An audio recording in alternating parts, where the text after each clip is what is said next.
A big thank you to Squarespace for sponsoring this week's video.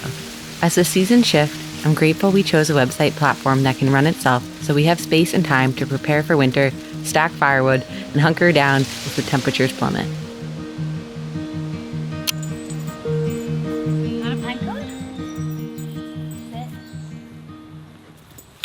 I need to Google solo construction, Yeah. How to do it.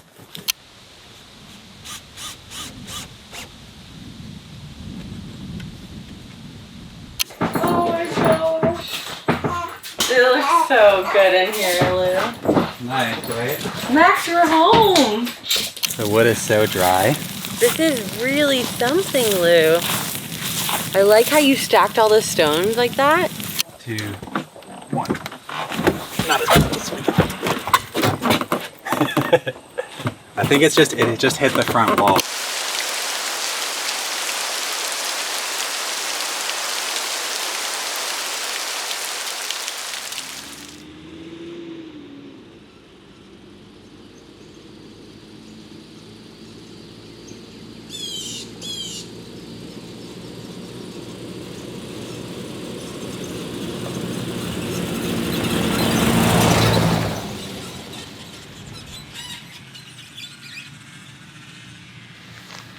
All right, today Freya and I are in charge of preparing the wall tent for winter. It's actually really nice and warm today, kind of stormy. I think it might be the remnants of that hurricane that just hit Florida, but next week we have freezing temperatures guaranteed and potentially snow as well. It's still October, but hey. So the most important job I think is going to be to drain all of the plumbing. And then after that, I want to remove the fridges. Opa.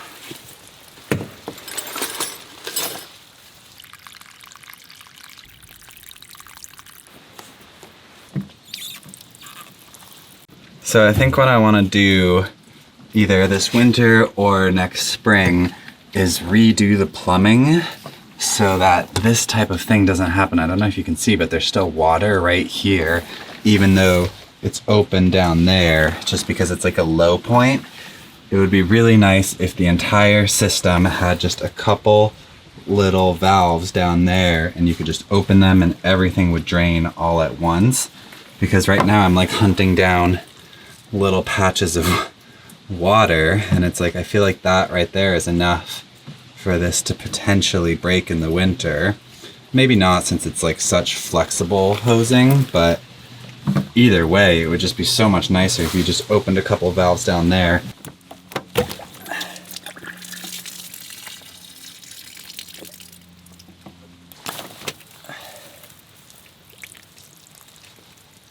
All right, so the wall tent plumbing has been emptied. Now I just need to do the outhouse, which is over there. So my method for pipes is just to cover them in rocks so that you don't have to deal with UV exposure, because there's no way I'm gonna dig all these things 4.5 feet down underground right now.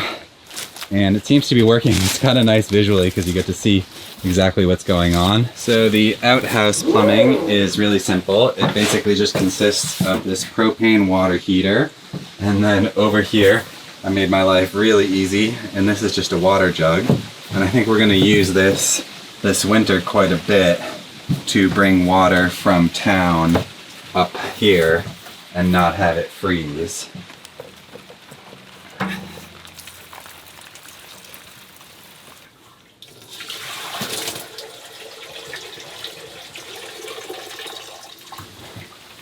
All right, outhouse plumbing is done, which means that all of the plumbing on the wall tent is officially drained. It was a really easy job, but it was kind of weighing on my soul because I've been procrastinating for a while, and there were a couple nights where it was 35 degrees, so I almost got caught out. Freya, you weren't paying attention. You weren't paying attention, Freya. That car snuck up on you. Yay!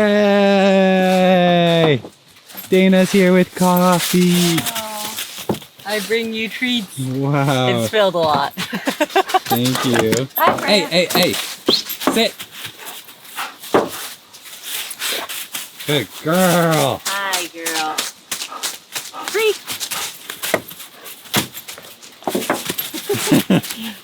Somebody missed you. Did you see that she didn't even like notice the car? She And then all of a missed sudden it she was like, completely. ah, there's a car here. It's like, what kind of watchdog are you? I know, honey. Oh, I know. She was just so happy to be up here. I know, I bet she missed it. Yeah. Okay, let me get the other kiddo out.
All right, the wall tent is officially prepared for winter. Everything is clean. All of these are empty. I tried to remove as much as I could so that the mice don't find too many homes. I have a feeling it's going to be so cold in here that they would be better off outside in their little dens. But looks pretty good, I have to say. So now that Lou's got this place nice and tidy, the water is gone, all those things, I thought it would be the perfect time to make applesauce. Obviously joking, but I am gonna make applesauce. And I have all these apples. We went apple picking with some of my friends back home and got a big bag of apples. I've already used some of them, but I have a lot left and they're going off. So I thought that this would be the perfect time to try making applesauce. And you actually don't need that much water for it. So I brought some water with me.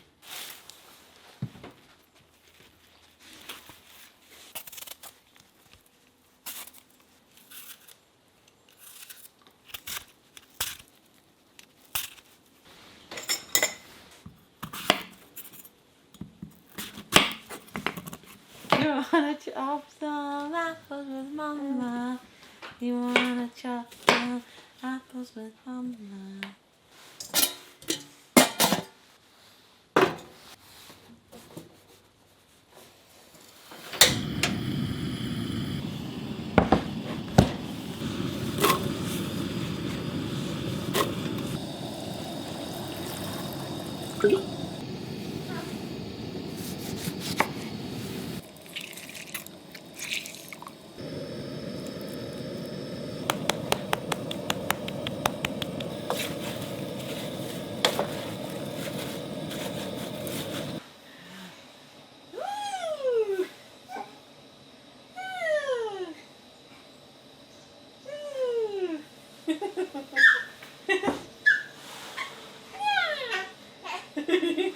Okay, the apples are cooking and baby is playing.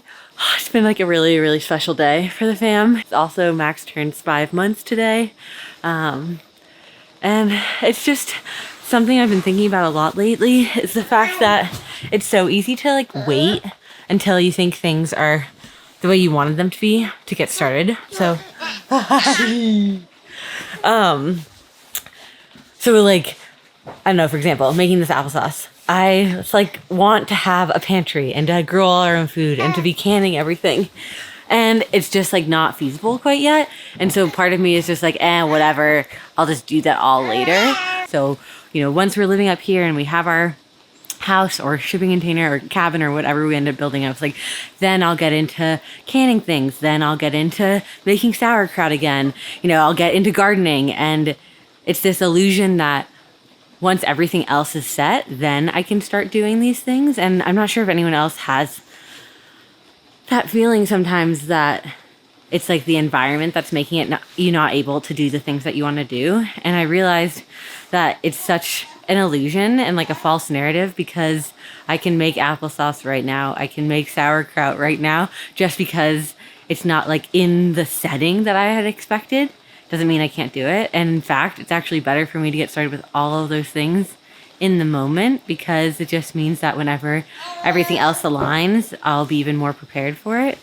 It's a bit of a ramble, but it's basically, I just think that there's so much of our brain telling us not to do the things that we want to be doing, like all these different excuses that can come up. And it's, in fact, if you just like let go of them and just be like, what do I actually want to be doing? And just start doing the things that you can do now in the moment, even if it's bit by bit, then you get to enjoy all of that stuff in the present moment instead of putting it off. And so we're making applesauce, right, Max? We're going to make applesauce in the tent, even though there's no water, and we can just bring it back to my parents' house.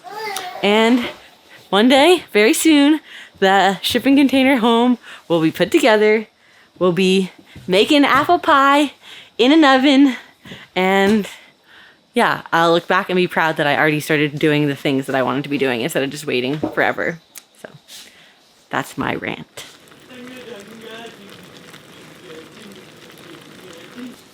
Let's put them in the blender. Are they good? They're ready. Okay. So now, Mr. Electricity Man, can I use a blender here? Yeah. All right, here you go. Thank you.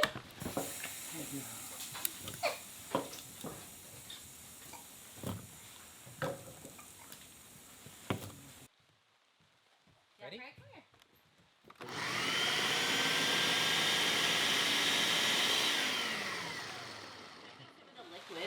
It's blending pretty well. Yeah?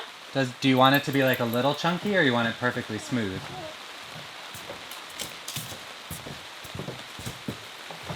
Well, we're gonna use it for overnight oats, so I like a little texture. It's like crunchy peanut butter. Right? What that do you might think? Be good then.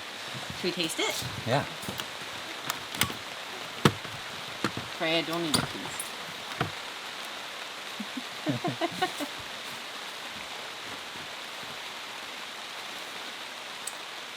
How is it? Really good. Really? Yeah. Really good. Yay! I think this is kind of perfect then. I like it chunkier, I think. Yeah. Okay. Well, it didn't make very much.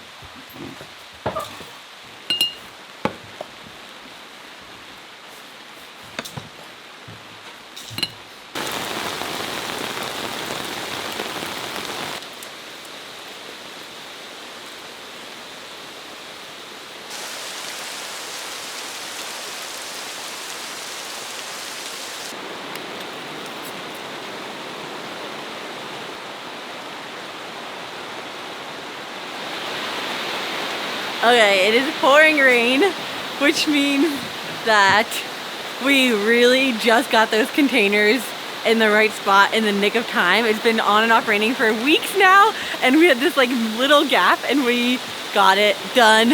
It is done. They are in the right spot, and it's just such a relief, because I feel like we're finally gonna have a home we can live in. I love this tent so much. It is absolutely stunning, but yeah, I think the containers are going to check a lot of boxes for this little family, and I'm very happy because I'm gonna eat some applesauce in the next few days. So I'll see you soon, and hopefully with a lot of shipping container progress. A big thank you to Squarespace for sponsoring this week's video. As I settle into motherhood, I'm excited to get back into the kitchen and start showing off some of the recipes from our cookbook, Roots. It's been a wild ride ever since we launched the ebook on our website, and real proof that a Squarespace site really can run itself, because I've had my hands full these past few months. If you're like us and you want your website to look beautiful and also work well on a range of devices, head to squarespace.com/wildryroom for a free trial and 10% off your first purchase of a website or domain.